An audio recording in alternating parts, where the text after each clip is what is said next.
What's going on, everybody? Welcome to another episode of the Comrades Classroom Podcast. On it, we read through Part 2 of Autonomous Resistance to Slavery and Colonization by Russell Maroon Shoatz. As we wrap up Black August, we hope everybody had time and space to study, to rest, to train, and to commemorate the history of Black August, the history of New African Liberation, the history of African liberation. As always, if you want to support the podcast, please share, repost, leave a comment, leave a review, right? Tell a friend who you think could learn from some of the information that we're sharing. If you want to support our decolonization programs that we're working on in the community, please consider becoming a monthly sustainer on Patreon or donating via Venmo or Cash App. We are our own liberators. Free the people, free the land.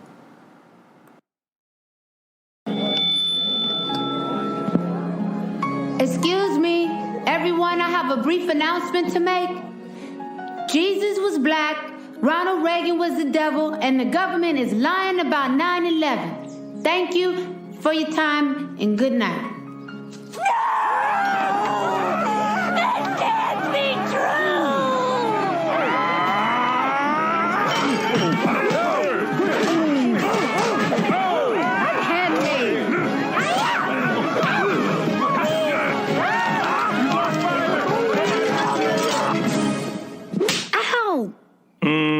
You're having that dream where you made the white people riot, weren't you? But I was telling the truth. How many times have I told you you better not even dream about telling white folk the truth? You understand me? Shoot. Making white people riot. You better learn how to lie like me. I'm gonna find me a white man and lie to him right now.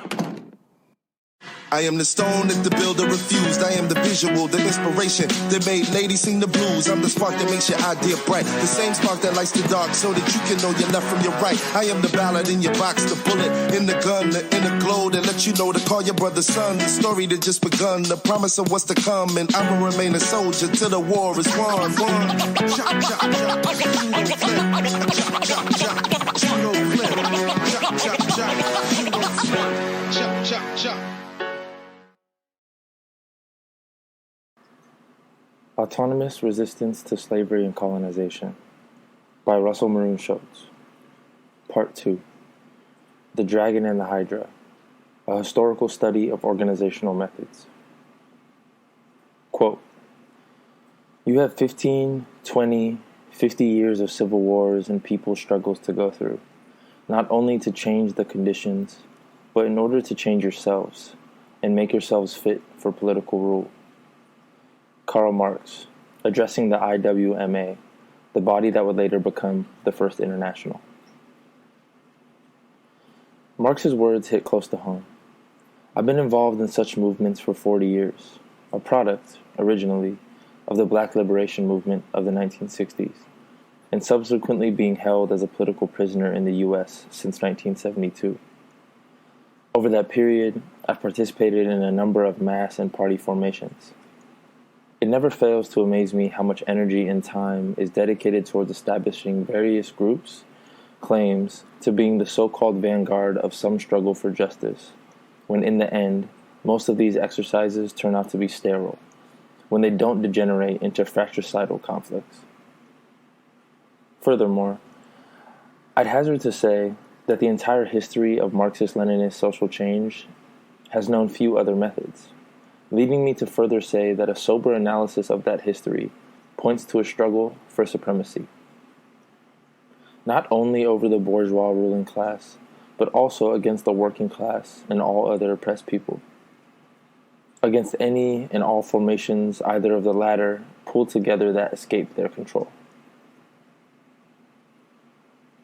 Thus, their mantra of doing everything to seize power for the working class and oppressed is a farce. If there has ever been a Marxist-Leninist vanguard party who has found itself in power and did not subsequently follow that script, I'm not aware of it. While arguments can be found and can always be found to rationalize why it was and is necessary to resort to such measures, and many such arguments do make sense, initially, a closer look always seems to force adherents to fall back on the mantra of the flawed individuals who did not hold true to democratic centralism's principles, which are themselves wide open to interpretation and manipulation, in order to seize the initiative in a struggle for domination, as opposed to trying to make a concrete analysis of concrete additions, as V.I. Lenin instructed. I had reached these conclusions on my own, but later I was astounded to learn that the Marxist giant C.L.R. James, the author of the theory that explains state capitalism and the mentor of the African revolutionaries Jomo Kenyatta and Kwame Nkrumah, who brought both Kenya and Ghana out of colonialism as early as 1963, he had said, "We have repudiated the conception of the Vanguard Party. That conception ruined the socialist movement and the movement of the proletariat for a generation. The Vanguard Party conception ruined all attempts to form a Marxist party in the U.S. and contributed substantially to the catastrophes which have befallen it.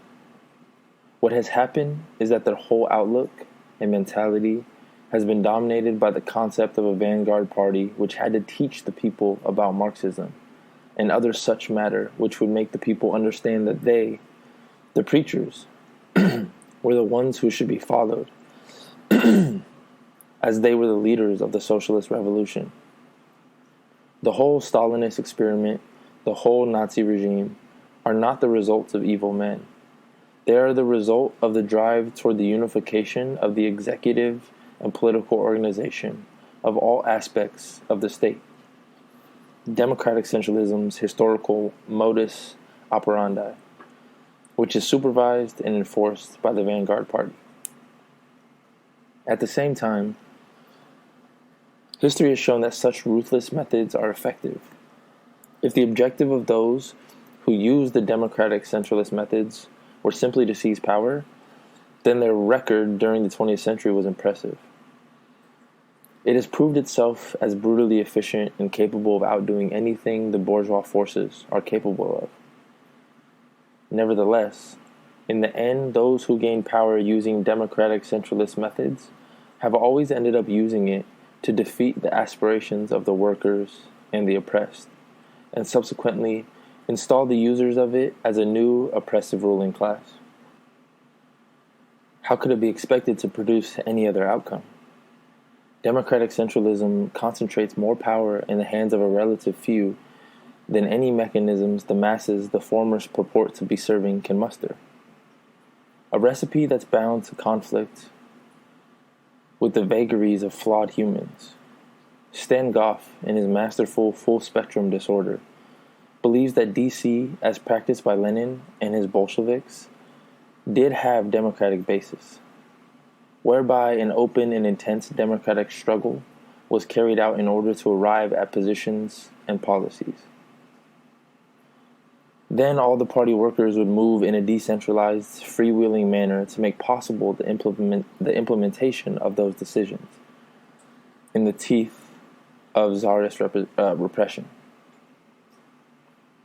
which ultimately had the effect of centralizing their combined efforts, only later to change their methods. This led to a more all-around centralization and very little democracy, if any. Without a doubt, any number of other Marxist, Leninist, Maoist-style groups have had similar experiences. Yet, if the clear historical tendency is to always gravitate towards less democratic and more oppressive forms of control, then quite frankly, for one to say their use of historical materialism is leading them to formulate correct liberation ideas, theories, and plans by using democratic centralism is ludicrous. Section 1. The contemporary situation. Here we are at the beginning of the 21st century, facing a global crisis unknown heretofore in the entire history of humankind. The threats to our collective existence are so multidimensional, it would take many other works to detail them all. Consequently, I'll limit myself to those that I believe are paramount to helping us break out of self-imposed mental roadblocks that hinder our efforts to move forward. The main threat to humankind, the flora and fauna in our entire biosphere, is capitalist imperialism. a totally out of control, predatory global system of accumulation and oppression that's on a collision course with the limitations of our planet. Daily devouring children, women, people of color, the poor, workers of all stripes, wildlife, and the environment in pursuit of its profits. All of our problems primarily rest on the artificial divisions that have been engendered between the oppressed for hundreds of years. Divisions based on gender, race, ethnicity, culture, geography, sexual preferences, age, and otherwise. These divisions have been fostered, historically, by those who have sought to use them in their pursuit of power and material gain. Under imperialism, the overwhelming majority of our planet's humans are ultimately workers. Thus, Marx's address to the IWMA still holds true today. Albeit, he underestimated the degree of opposition the workers would face and the length of time it would take for them to overcome all of the obstacles in their path. Marx, superb analyst that he was, due to the Eurocentric predilections that entrapped him, overlooked or dismissed important worker struggles that fell outside of Europe, or he at least failed to study them with the same intensity that he devoted to those European situations upon which he primarily based his otherwise well-based analysis. That set in motion other willful neglecting of formulating and a proper evaluation of these other struggles, up until today even. A thorough study, evaluation, adaptation, and understanding of some of these worker struggles will help us move forward in our struggle against imperialism. There, we'll find proven, workable alternatives to the flawed democratic centralist forms of organizing, ones that mirror Stan Goff's analysis of the strengths of the early Bolsheviks' use of that form. Section 2. Back to the future. First off, let me state that I'm not an anarchist. Yet, a lot of what you'll read here is going to look a whole lot like anarchism. To that I will only quote an unknown ancient who, after racking his brain to formulate answers to vexing problems, only later to discover that those who had come along before him had already expounded on what he thought were his intellectual inventions, is supposed to have blurted, quote, "Confound those ancients, they've stolen all of our best ideas," end quote. Therefore, to the anarchist reader, what follows cannot properly be termed anarchism, because the practitioners themselves never knew that word, nor were they in contact with people of that view, as anarchism is a European ideology, and these parties, for the most part, were Africans and Amerindians, with very limited input by a small number of outcast Europeans. Further, all of the struggles here written about had pretty much taken off and gained success prior to the concept's spread under its classical anarchist thinkers and practitioners. Still, the affinity between anarchism and the following is not rejected. On the contrary, it's welcomed as a sister set of ideas, beliefs, and concepts, as long as the anarchists understand that they stand on equal footing in a spirit of intercommunal self-determination. Section 3. Historical Overview. The following is a short outline of various worker struggles against early European imperialism, as practiced in Suriname, Jamaica, a number of southern areas of what is today the U.S., and finally Haiti. I'll outline how workers who had been enslaved fought longer than Marx's 15, 20, 50 years of civil wars and people struggles, in order to ultimately be able to exercise their own forms of self-determination and political rule. And although all of them were as stratified as we are today, they were still able to democratically derive methods and policies that were collectively pursued by decentralized formations of their own making. And once winning their freedom from the various imperialist powers, unlike the later states ruled by Marxist vanguard formations, they never again relinquished their workers-based autonomy until this day, with one exception, Haiti, which deserves special attention. Afterwards, I hope that you do your own in-depth research and study, because to most people, the bulk of this history will be unfamiliar.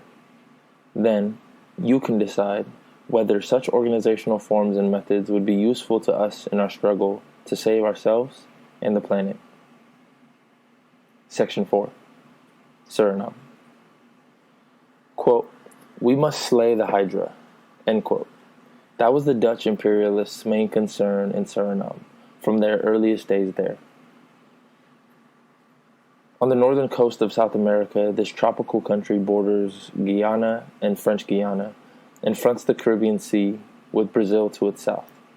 Geographically above 1/3, again, as large as Cuba. The first European interlopers to visit the area were the British, which were followed by the Dutch. Always it changed hands between them, but the Dutch were the main imperial power to occupy the country from the mid-1600s up into the 1970s. All during that period, the overwhelming majority of the indigenous Amerindian populations were either suppressed, forced to flee to less hospitable areas, or exterminated. The Dutch at that time were one of the world's major imperial powers, vying alongside the British, Spanish, Danish, Portuguese, and the French for control of North and South America, the Caribbean, and other places in the world. The Dutch West Indies Company was one of the first and a major corporation in the world. And in Suriname, it launched plantation-based production of cash crops on a large scale, using enslaved workers imported from different parts of Africa.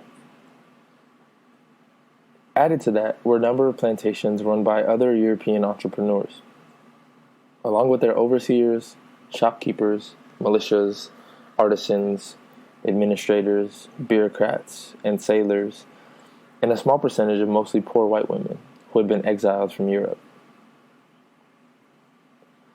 Compared to the enslaved Africans and the suppressed Amerindians, one could compare everyone else, but the small number of plantation operating entrepreneurs and administrators, with what we today recognize as the technologically advanced countries, labor aristocracy, and petty bourgeois, with those elements being fully dependent for their livelihood and protection of their persons and property. From the enslaved workers and remaining indigenous people on the Dutch military, militias, the imperial court, and the big mercantilists. I made those comparisons because we all too often fail to point out that the enslaved Africans were transported across the Atlantic to assume the role of workers. And just about everyone else associated with their plight were also, first and foremost, other workers. Similar to our plight today, and the issue of race could not change that basic fact. So keep that in mind as we develop this work. Amongst the Africans were many different ethnic groups from different areas of the continent, all speaking different languages, and with many varied religious and cultural practices. To give an idea of the stratification of these Africans, the fact that they all had dark skin meant next to nothing to them in terms of solidarity. Where they originally came from, everybody had dark skin, friends and enemies alike. Furthermore, it was the practice of the plantation owner to try to purchase workers from different backgrounds in order to keep them divided as much as possible. And because the work was so brutal and the food was so inadequate, most plantations were really death camps, where the African workers were literally worked to death in a few years, only to be replaced with newly imported enslaved workers, which would also go on to make handsome profits for the owners. Thus, the turnover itself was a powerful check on the formation of any solidarity between the enslaved workers. Be that as it may, almost from the first importation of enslaved Africans, there developed a tradition of flight from slavery. Africans ran away to the forests, swamps, and highlands.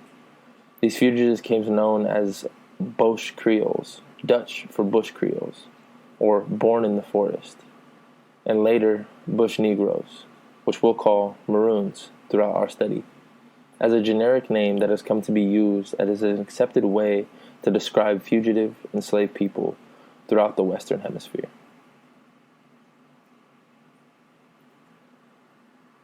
Throughout the Western Hemisphere, we witness these collective Maroons developing and using a very effective form of decentralized organizing that not only served to help them defeat their former enslavers, but has helped them remain autonomous from all unwanted overseers for hundreds of years, even until our time.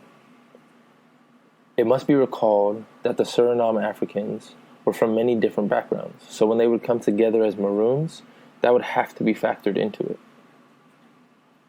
They had to organize using democratic methods, and the glue that held them together was their collective focus on defeating their enslavers' attempts to control them.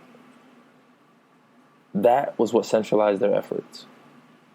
There remained, however, one class of their communities who did not fit into the category. Those Africans who did not flee, but were forced by Maroon raiders to leave the plantation. They did not enjoy a say in their community affairs until they had proven themselves. But as a general rule, individuals and small groups would flee the plantation to join the Maroons. And on occasion, large conspiracies were organized that saw the enslaved workers preparing the groundwork for Maroon guerrillas to raid plantations and liberate scores at a time. This example exhibits decisions arrived at only by true democratic means and then carried out in a centralized manner, all done by otherwise decentralized groups, long before our later Bolsheviks. Over a 150-year period, the various Maroon communities of Suriname would wage a guerrilla war with the Dutch and English slavers to remain free. Today in Suriname, their direct descendants still occupy the area their ancestors fought on, and most of them have never suffered under slavery, even before the U.S. signed its own Declaration of Independence in 1776.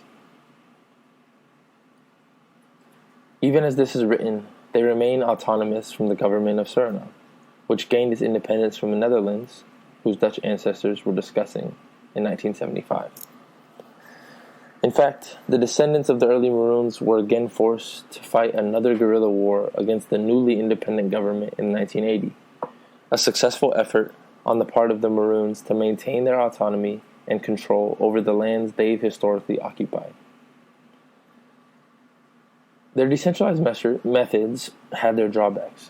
Their enemies in the imperialist camp were able to manipulate various Maroon communities into signing treaties that gave those communities their freedom from enslavement and land to use, in exchange for them cooperating in the hunting down and capturing of other fugitives. By doing that, the enslavers could avoid the all but useless wars designed to capture or kill the skillful Maroon guerrillas, and everyone on the Maroon communities fell into that category. At the drop of the hat, the women and children in those communities could pack their belongings and escape to prearranged and built-up alternative settlements, while the men and some women busied themselves in fighting rearguard actions against the pursuing colonial soldiers. It turns out, however, that although the treaties did solve some of the imperialist problems, the Suriname Maroons never really fulfilled their obligations to help the imperialists hunt and capture other Maroons. A narrative of the Dutch forces' generations-long wars designed to either capture or kill the Bonnie Maroons is instructive in that regard. By the mid-18th century, the Dutch had been forced by over a century of Maroon guerrilla warfare to sign treaties with three of the most powerful Maroon communities, the Njuka, the Saramaka, and the Matawai. All of these Maroon communities had evolved over generations from fugitive African from any different backgrounds into new ethnicities which adopted the already mentioned names. Most importantly, they had soundly defeated all of the imperialist forces fielded to capture or kill them, while continuing to expand their numbers and offer an ever-growing threat to the Dutch colony. The treaties came with yearly gifts of all kinds that the Dutch would deliver to the Maroons: textiles, pots and pans, guns, powder, axes, knives, mirrors, nails, liquor, and just about anything agreed upon during the periodic sit-downs between the parties. The underlying objectives of the imperialists were to both rid themselves of a dangerous enemy and turn them into valuable allies.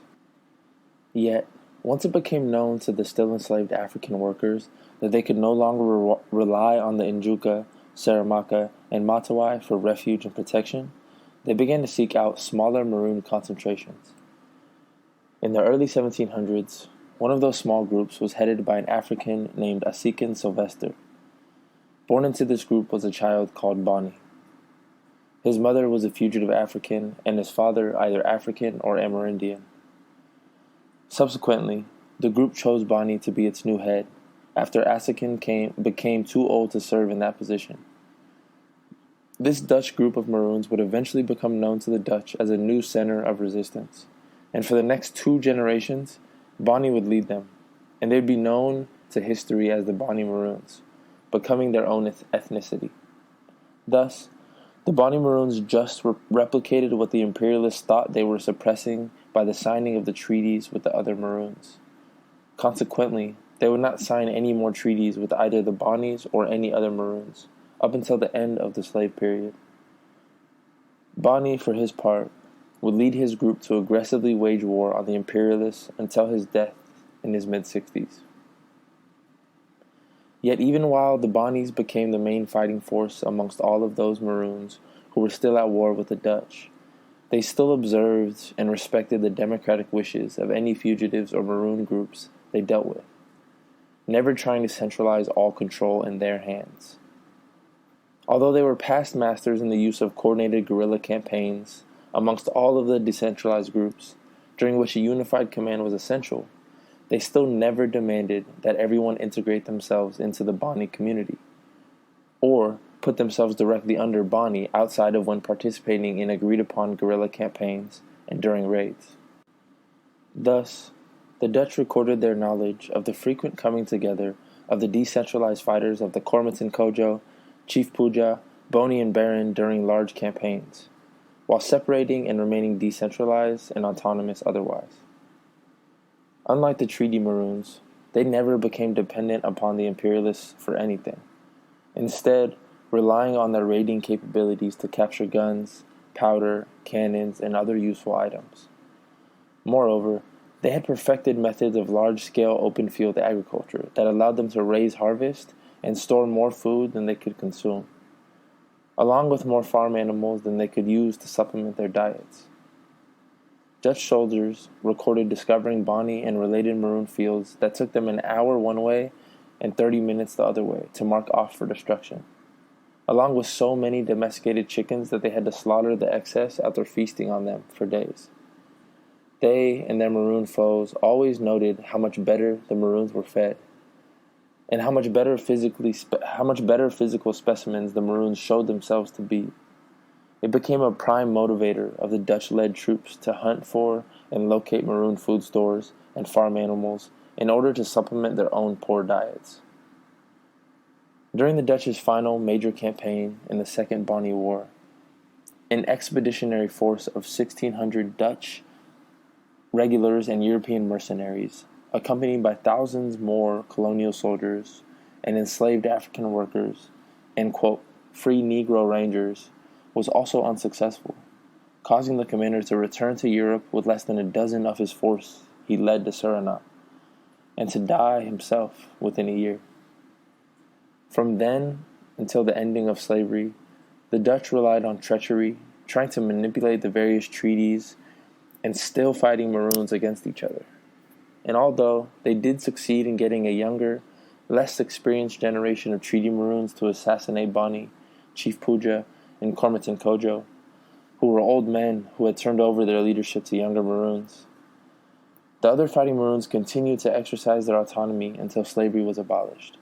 And today, the Bonnie Maroons still live autonomously in Suriname proper, where there's more than 70,000 direct descendants of the Bush Negroes. The Dutch imperialists tried their best to slay the Hydra. They failed. Was it because the Maroons' decentralized formations prevented the Dutch from concentrating their superior resources against any one centralized leadership, any bright star? I think so. Have the various Bush Negro ethnicities been able to maintain their autonomy over hundreds of years against all oppressive forces through their refusal to allow themselves to be subjected by any broad centralizing forces? I think so again. Section 5. Jamaica. Across the Caribbean from Suriname and Jamaica, from as early as the 1650s, there developed similar decentralized Maroon communities. Only there, they were fighting against the local enslavers of the British Empire. After generations of unsuccessful campaigns by the British against the Maroon guerrillas, they too hit upon the necessity of trying to divide the fighting Maroons from their main source of new recruits, the enslaved African workers. So the British offered the Maroons treaties similar to those in Suriname. To force the British to adopt such methods, the Maroons fought tenaciously, skillfully, and bravely for over 100 years. And even though we witnessed a number of decentralized groups, they roughly became to be recognized as the Windward and the Leeward Maroons, the former located in the eastern, Windward, end of Jamaica, and the latter on the westward, Leeward side. And history records the most noted Maroon of the Windwards as an African woman named Granny Nanny, who even had a town named after her in the Maroons' liberated territory. Indeed, Nanny Town became the center of the resistance to British plantation imperialism in Jamaica, the headquarters from which the Maroon bands almost succeeded in driving all of the imperialists from the island altogether, even though British soldiers captured and burned Nanny Town on a number of occasions. The dominant personality amongst the Leewards was an African man named Kojo. History records Kojo as leading a tightly controlled and centralized operation. When the Windwards had to make a trek across the island during one fierce suppression effort, seeking the Leewards' help, even Kojo could not force them to abandon their autonomy. Telling, it was Granny Nanny who led a segment of decentralized Windwards to resist signing the treaties the longest. She went as far as to have the British envoys killed on more than one occasion, and only submitted after Kojo and all the male Maroon heads had capitulated. After that, these Maroons were used to help the British hunt and capture new runaways, as well as suppress revolts among the still enslaved African workers, although they fiercely clung to the freedom and autonomy they and their ancestors had fought for. In fact, over a generation later, their descendants would again engage the British in the Trelawney War in the middle of the 1790s, during which a mere 267 Maroon guerrillas fought thousands of British soldiers, local militia, and enslaved Africans to a complete standstill. They, however, were also tricked and placed on boats to be deported to Canada, and later to Africa, after accepting a truce. Even so, from then until our time, the descendants of those remaining Maroon communities in Jamaica still continue to occupy the lands they fought on, and they've never recognized any overlords, neither the British or black governments. Section 6. The United States. It's ironic that those of us who live in the U.S. continue to neglect to thoroughly study and critique the wealth of documented history about the anti-imperialist and anti-expansionist struggles that have occurred here since the Europeans first started colonizing this area, other than the well-known Native American suppression and genocide. Like the volumes of works written about the civil rights, black liberation struggle of the 1960s and 1970s, the early labor movement, women's suffrage movement, abolitionist movement, and Reconstruction period, there's a mountain of other revolutionary material we can learn from. And not surprisingly, that information concerns the struggles of enslaved workers on these shores prior to the abolition of chattel slavery. In fact, it mirrors the already mentioned struggles in Suriname and Jamaica, with the important distinction that it encompasses multiracial aspects, more so than either of the former cases. Namely, in the U.S., until the abolition of slavery, Africans, Amerindians, and Europeans in some areas allied themselves to fight against the imperialist and expansionist powers. That phenomenon was also evident in the Caribbean and South America. But due to the large percentages of enslaved Africans compared to enslaved Amerindians and Europeans, Most of those struggles were primarily between enslaved Africans and European imperialists. Thus, today in the U.S., such emotionally charged epithets as hillbilly and poor white trash are totally divorced from their historical roots. The first people to be labeled as such were the descendants of the indentured European workers who had escaped that status and allied themselves with both the Amerindian and Africans who had also escaped from slavery or servitude, all of whom combined into marooned communities in areas that are now part of the United States. Initially, the derogatory poor white trash label was reserved for the rebellious, unexploitable, and nonconformist early Europeans, who the colonial and imperial elites could neither control nor use to increase their power. Thus, the trash label. And later, the hillbilly label, and imagery were used to similarly isolate those runaways who moved into the southern Appalachian Mountains to also escape their former indentured status. Both segments were staunch enemies of the imperialists and colonists, who many times allied with Africans and Amerindians, also fugitives from enslavement. At times, these groups formed triracial maroon communities. At other times, they were firmly allied, though living separately, except in the case of the Amerindians and Africans, who mixed freely. Consequently, from the 17th century until the abolition of slavery in the U.S., there were also maroon communities in areas stretching from the Pine Barrens of New Jersey down the east coast of Florida, and in the Appalachian Mountains, and later to migrate to Mexico's northern border regions. The best known, but little studied, ones were those that occupied the Dismal Swamp of Virginia and North Carolina, and the Seminoles of Florida, which, contrary to popular belief, have never been an Amerindian tribe, but instead, from their beginning, an ethnic group made up of Africans and Amerindians who came together to form the ethnicity, just like the Bonnie Maroons were formed in Suriname. All of this replicated the decentralized organizing forms of the Maroons in Suriname and Jamaica. And although their political histories fall short of them winning and maintaining the degree of autonomy achieved in Suriname or Jamaica, the descendants of the Seminoles in Mexico and the U.S. still fiercely guard their communities against the Mexican and U.S. governments. In Florida, they're recognized as a semi-autonomous tribe, and the African Seminole Negroes in Oklahoma, Texas, and Mexico also distinguish themselves from their neighbors, while calling blacks in the U.S. state Negroes. According to New African Nationalist cadre from the U.S. who have worked around them, the African Seminoles never considered themselves citizens of the U.S., like African Americans do. Finally, the legendary history and present posture of the people of the Southern Appalachians, and still refusing to fully integrate into the fabric of the U.S., rests more on a forgotten history of their ancestors' struggle to remain free from any servitude or domination than they or we truly understand. Instead, we've adopted the bourgeois myth about them being hopelessly backwards and ultra-racist, although in reality, true hillbilly culture and practice is really isolationist and independent, reflecting the autonomous spirit of their ancestors. Section 7. Haiti. The history of Haiti provides an excellent laboratory in which to test my thesis. What would become the country of Haiti was once known as San Domingo or Saint Domingo, the western part of the island of Hispaniola in the Caribbean.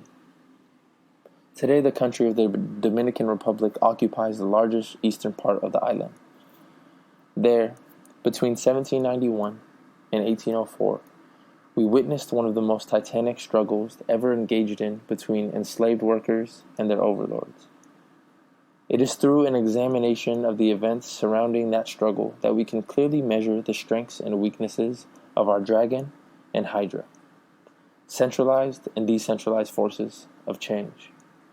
Here is a much neglected goldmine of historical contribution to our search for historical lessons, on par with the Great French Revolution of 1789. For generations prior to the French Revolution, that set the stage for the Haitian Revolt 2 years later, Maroon guerrillas and communities had been operating throughout the entire island of Hispaniola. And later, many of their descendants would distinguish themselves amongst the multitudes of the little-known heroic figures of those times. Most notably, the intrepid Mackandal, in the pre-revolutionary period, the 1750s, organized and led a selected group of African Maroons and enslaved plantation workers in a conspiracy designed to overthrow the French and colonial powers by massive and bewildering use of a vast array of poisons against individuals, livestock, supplies, water, and any African workers who were believed to be sympathetic to or in league with the French. After years of terrorizing the island, Mackandal slipped up and was betrayed and subsequently burnt at the stake, fatally crippling his tight, organized, centralized movement. Mackandal's highly centralized group was so dependent on him and a select cadre of others that the French imperialists were successful in fatally crippling the entire movement after unspeakable tortures had exposed them. They were all publicly tortured, maimed, and finally killed in the most gruesome and terrifying warning that had the effect of smothering outward resistance. Although Africans continued to flow and take refuge amongst the Maroons, the latter preferred guerrilla raids to Mackandal's poisoning, but the Maroons were not strong enough to take on the entire French colony as Mackandal's people had. By that time, in just about all of the areas, original Amerindians had been exterminated, only to be replaced by an endless supply of enslaved Africans. The latter produced so much sugar and other agricultural crops that San Domingo became the crown jewel of the French Empire and the backbone of the French economy. So Mackandal's terror campaigns were quickly pushed to the back of the exploiters' minds. But within 2 years of the outbreak of the French Revolution and the subsequent turmoil caused by it in that colonial possession, a new generation stepped into Mackandal's shoes. One dark night, a large assembly of the colony's Africans met at a secret ceremony. Both enslaved workers and Maroon guerrillas met on a mountain outside of town. They represented thousands of other Africans, both on the many plantations and in the fugitive communities in the mountains. The ceremony and last-minute plans were being overseen by Boukman, an enslaved female. They were both voodoo spiritual leaders. There was no need to haggle over any last-minute plans. They knew better than Karl Marx's wage slaves that they had nothing to lose but their chains, and the horrible treatment that their masters heaped on them added a sense of desperation for them to kill or be killed once they revolted. Yet, Boukman and the female offered more inspiration than centralized leadership, and when the revolt was launched shortly thereafter, it was led by scores of decentralized bands of African workers, Maroon guerrilla groups, who were all joined shortly thereafter by separate mulatto-led groups. Before the well-known Toussaint Louverture came on the stage, the Haitian Revolution was being led by figures that the decentralized groups propelled forward. The Maroons, Jean-Francois, Bissot and the Mar Durance, and the rebel enslaved workers, Romaine the Prophetess, and Yasant the fearless leader of the Battle of Croix des Bouquets. And the mulattoes had a number of their own independent groups and distinguished leaders. Plus, there was also a small segment of whites who were in league with the anti-slavery wing of the French Jacobins, and who loosely allied themselves with one rebel group or another. Within 2 years of the beginning of the French Revolution, and continuing for 12 harrowing years, the Haitian revolutionaries would go on to militarily engage and defeat first their colonial enslavers, and afterwards a succession of armies fielded by Spain and England, as well as a treacherous and traitorous mulatto army, and finally, tens of thousands of Napoleon Bonaparte's veteran French revolutionary troops. The victorious Africans would go on to found the country of Haiti in 1803-1804, the only country in world history established by formerly enslaved workers. What better example could we use to weigh Marx's words about the, quote, workers engaging in, quote, 15, 20, 50 years of civil wars and people struggles in order to change yourself and make yourself fit for political rule, end quote. C.L.R. James, who penned the classic Black Jacobins, dissects that struggle. In it, James compares the Haitian Revolutionary Army led by Toussaint and later Jean-Jacques Dessalines and Henry Christophe with the later Russian Bolshevik Party. This brilliantly led, tightly organized, and courageous army represents my dragon here, and James's book does much to rescue them from the shadow of history from our study. They are the ones who would surface as the most notable elements, while scores of the decentralized receded to the background.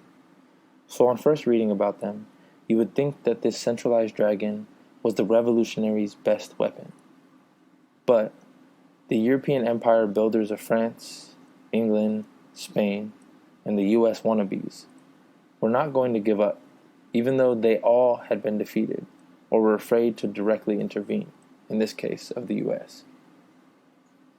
As it turned out, however, with Toussaint, backed by the Revolutionary Army, assuming the governance of the island, the imperialists pressured and maneuvered him into a position where he and his dragon army began to impose intolerable conditions on the revolutionary masses of workers. And, quote, in the north around Plaisance, Limbe, Dondon, the vanguard, the masses of the revolution were not satisfied with the new regime, end quote. And astonishingly, in the teeth of Napoleon's renewed threats and the hostile machinations of the British and Americans, quote, Toussaint submits along with his generals, end quote. Thus, at one swell swoop, these leaders had been forced to play the role of neo-colonial compradors. Our dragon had been corralled, handcuffed, and chained, and they subsequently then set out to use the Revolutionary Army to deliver the masses back into slavery. Simply because Napoleon feared them, his secret plan was to place all of Haiti's Africans back into chattel slavery, and he sent his brother-in-law and eventually 60,000 more French troops to accomplish his aims. Recognizing the weakness of the dragon's forces and the true intentions of the French, Durant and the petty chieftains, north, south, and west, each in his own district, summoned blacks to revolt. So here we see the Hydra doing battle with the now treacherous dragon and the French imperialists. It is a recurrent tale, this. Once more, the masses had shown greater political understanding than their elders.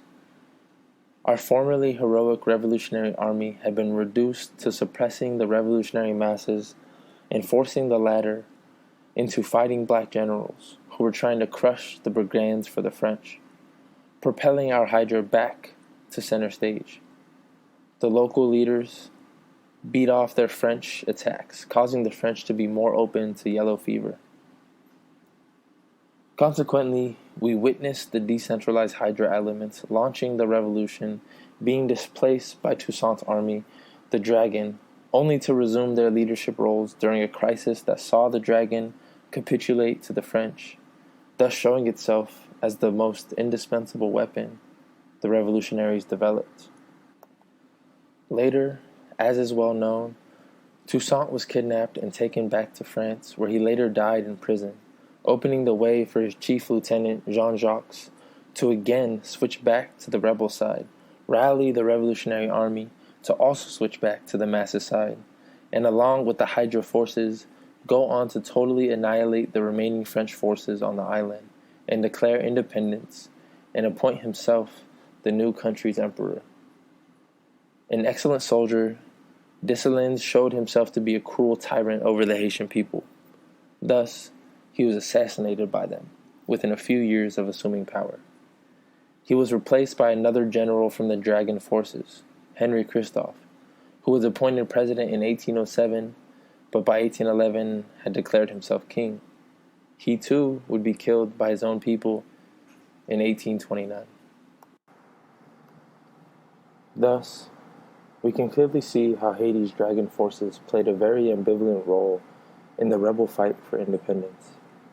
They started out as tenacious and brilliant fighters against all of the European imperial and colonial elements, and the traders amongst the mulattoes, who were all but bent on keeping the enslaved Africans underfoot. During the course of the revolutionary struggle, they all opportunistically switched to the French imperialist side and went on to attempt to drown the still revolutionary masses and their decentralized group in blood, hoping that way the French would allow them to serve as a new elite class of African policemen against the re-enslaved African workers' class. Failing to suppress the rebels, the Dragon forces rejoined the Hydra elements and lent their way to totally defeating the French, only to once again turn against the revolutionary masses by establishing themselves as a dictatorial and exploitative African elite. For its part, the decentralized Hydra forces never veered from their objectives of winning as much freedom from servitude and oppression as possible. From the pre-revolutionary times of Mackendal up through the 1791 to 1804 Haitian Revolutionary War, and even down to our time, they've continued to struggle towards those ends.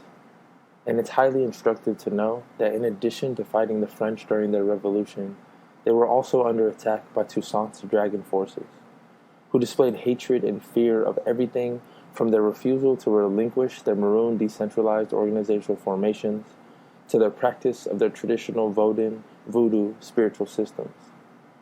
The latter which did a great deal to inspire their soldiers to martyr themselves for the cause of freedom. And the treacherous attacks carried out on them by Christophe and Dessalines, even while both sides were allied against the imperialists, were early signs that the Dragon forces were ultimately concerned with power for its own sake. Then, after being pushed to the side after the French were driven out, the decentralized Hydra elements were forced to, again, go underground and eventually morph into a semi-secret Vodun society that until today remain a little recognized or understood autonomous element amongst the oppressed Haitians. Wade Davis's classic The Serpent and the Rainbow, as well as Voodoo in Haiti by Alfred Matreau, paints a fascinating picture of how these decentralized elements went from centuries of being maroon guerrillas to revolutionary fighters, later to be forced underground, only to surface as today's Bazongo, Zobop, Bosu, Mackendal, Voltigeurs, and other semi-secret Vodun societies, thereby constituting a major segment of Haitian society that no domestic or foreign oppressors have ever been able to eradicate. Although the dictator Papa Doc was able to manipulate some of them by integrating them into dreaded Tonton Macoute secret police, and in another Stan Goff book, Sex and War, he tells us, quote, "There are Maroons in Haiti again, with the wave of repression sweeping the country in the wake of the last U.S.-crafted coup d'etat. Twice in 2004, I visited one of these Maroon communities in the Central Plateau." End quote. And it's hardly the case that we must restrict our study of the strengths and weaknesses of centralized and decentralized groups, as I have. What about the history of how decentralized forces defeated Napoleon's army in Pain? How decentralized forces have defeated every known invader in the border regions of what is today Afghanistan and Pakistan? And how decentralized insurgents are today defeating the U.S. and her allies in Iraq? Section 8. Some parting words from a far-sighted Marxist.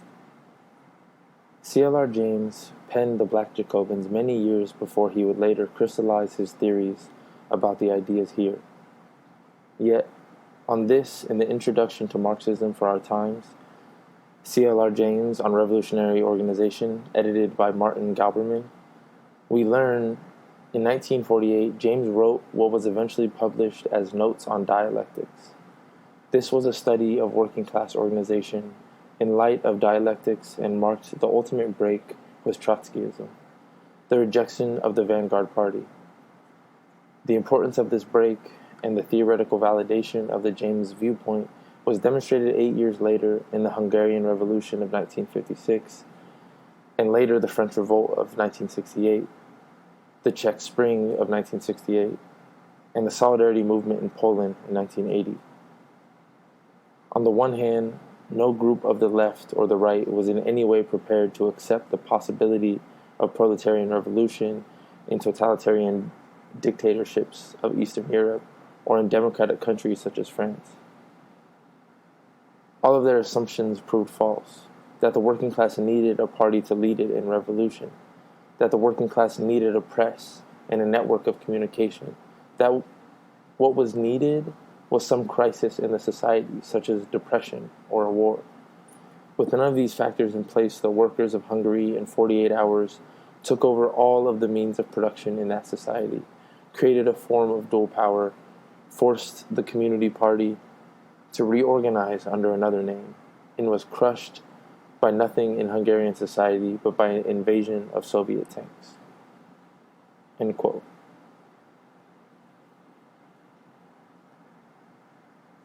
James wrote, quote, "Now, if the party is the knowing of the proletariat, then the coming of age of the proletariat cans the abolition of the party. That is our universal, stated in its boldest and most abstract form. The party as we know it must disappear. It is disappearing. It will disappear as the state will disappear. The whole laboring population becomes the state. That is the disappearance of the state. It can have no other meaning. It withers away by expanding to such a degree that it is transformed into its opposite. And the party does the same. For if the party does not wither away, the state never will." End quote. C.L.R. James from Notes on Dialectics. Quote, "On the other hand, even after the fact, the left could not deal with events that demolished their theories of the necessity of a vanguard party, and proceeded to ignore the movements in Hungary, in France, and in Poland, movements which Marx or Lenin would have pounced on to study and to hone and bring up to date their revolutionary theories." End quote. Gladberman's Introduction to Marxism for Our Times. Section 9. Conclusion. It's clear that today's center of gravity, the aspects on which all else is dependent and rests, is the shared global consciousness of the multitudes of the earth's workers and oppressed peoples, that their lives are daily becoming more and more intolerable, hence solidifying them ideologically around the necessity for revolutionary change. Like our early Maroons were solidified around the need to escape enslavement. And the ability of these multitudes to communicate with each other and share ideas and methods about the best ways to proceed towards that goal. Therefore, the global hardships brought about by today's imperialists and their ferocious accumulation of wealth and their destruction of the environment and cultures will propel the multitudes to use any and all means to bring about the needed changes or perish. And modern means of communication will provide them with the means to both update and imitate the early Hydra's strengths, avoid its weaknesses, while guarding against the tendency of the dragons to concentrate oppressive power in its hands. Thus, since both the shared needs and necessity for change is already present, along with the tools to communicate, then our final consideration is whether or not these masses must centralize their organizing, not to be confused with the obvious need to coordinate their efforts. To that, I answer with an emphatic no. And further, I contend that such centralization will only make it easier for our oppressors to identify and level repression upon us, prolonging the crisis our generation must deal with. The historical records of our dragon and hydra are clear. The choice is yours as to which you will choose. As a step connected to my thesis, I put forth the following organizational format. The Mosaic. Mosaic is defined as a surface decoration made by inlaying small pieces of variously colored material to form pictures or patterns. At present, there are sectarian divisions due to racial, ethnic, gender, sexual orientation, cultural, and geographic differences that hinder individuals, organizations, and entire communities who already interact, cooperate to various degrees, share many of the same concerns, and are faced with similar obstacles to their well-being. But we can all come together like a mosaic, and more toward creating positive changes in our collective well-being. The mosaic will not be an effort directed toward imposing any type of multiracial, multi-ethnic, gender-neutral, or conformist utopian universalism. No. The mosaic will allow individuals, organizations, and entire communities to exercise self-determination in deciding what types of social orders they choose to struggle to bring into being, while at the same time learning how to better come together with others to form societies that will be superior to the ones in which we now live. Thus, the word mosaic fits us in many ways. We will add to the dictionary definition by defining ourselves as the mosaic, the movement of oppressed sectors acting in concert. The mosaic, an ideological jumping-off point that will serve all of our separate and collective interests. It can also be termed intercommunal self-determination. Inter, existing between communal, of or relating to a community, characterized by collective ownership and use of property, participation in, shared, or used in common by members of a group or community. Self-determination, free choice of one's acts without external compulsion, determination by the people of a territorial unit of their own future political status. Our mosaic would consist of elements from amongst individuals, groups, and communities, some of whom are already benefiting from interacting and working together, with room for expansion. They include, but are not limited to, women, individuals and groups, new African and Pan-African peoples, Puerto Ricans, anarchists and anti-authoritarians, Asians, Chicano and Mexican peoples, Native Americans, gay, lesbian, transgender, bisexual, genderqueer, and transgender peoples, Euro-Americans, ecological activists, animal rights activists, working class peoples, people with disabilities, people who are or have been incarcerated. Our political posture would include, but would not be limited by the following: pro-self-determination for everyone, anti-economic, political, and cultural domination, pro-gender and sexual choice, freedom and inclusivity, anti-racism, gender, caste, and class oppression, pro-full human rights for everyone, anti-capitalism, pro-sustainable economics, anti-entropic environmental, species, and technological practices, pro-species and environmental projections. The mosaic will be built on the principles of seeking to recruit both from amongst the most oppressed segments and from amongst the most selfless.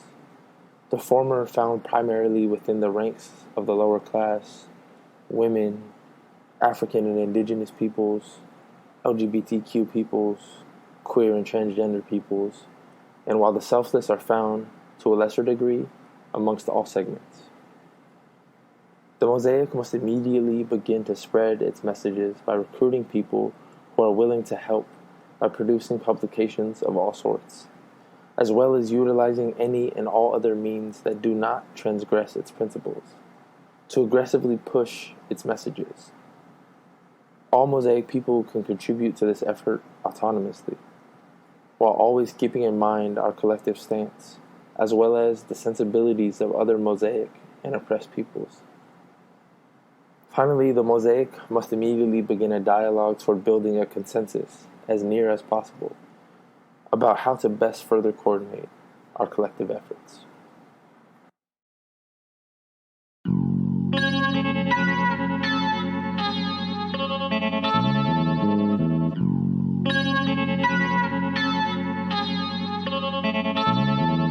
America 2020, babies born inside an ice camp. Guadalupe is trapped. cuffs on her hands. Her first Mother's Day was spent inside a cage. Centros of torture, detention centers, adelantos where they send us. That's where these John Smiths just hope to end us. And the Navajo Nation decimated, neglected by the Trump administration. That's the white virus terrorizing the planet. And fuck Joe Biden and all of his cronies. Free all of the homies, Chicanos and Morenos, Cambodians too. Gun them down once they stand behind that podium booth. Life for the two-spirit's been traumatic. After making the contact with the English and Spanish, crippled or standing, you're a part of this action. Able or disabled, handicap, you're a part of this ejército fam. The helicopter's still circling above our municipio, but so are my relatives. A condor in the south, in the north it's the eagle. We're still under attack by these blue-eyed people.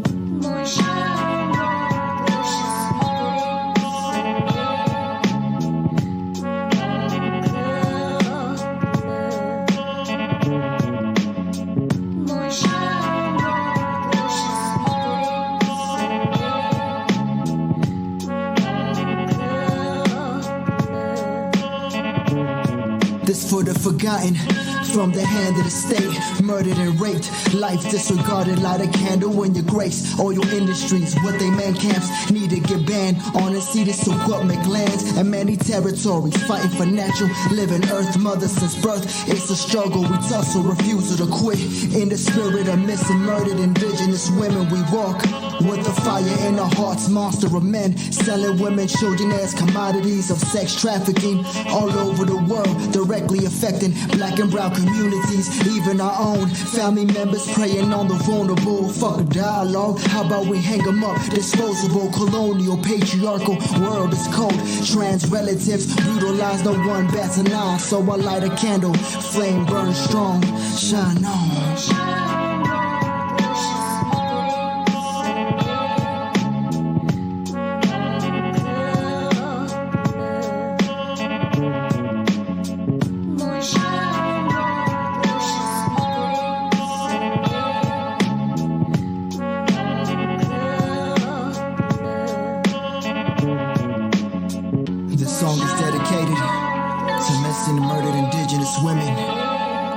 For our trans relatives murdered, for all POC affected by police state sanctioned murder,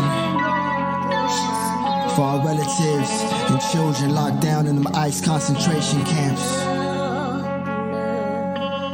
indigenous, black and brown power, flame burns strong, shine on, shine on, shine on, shine on.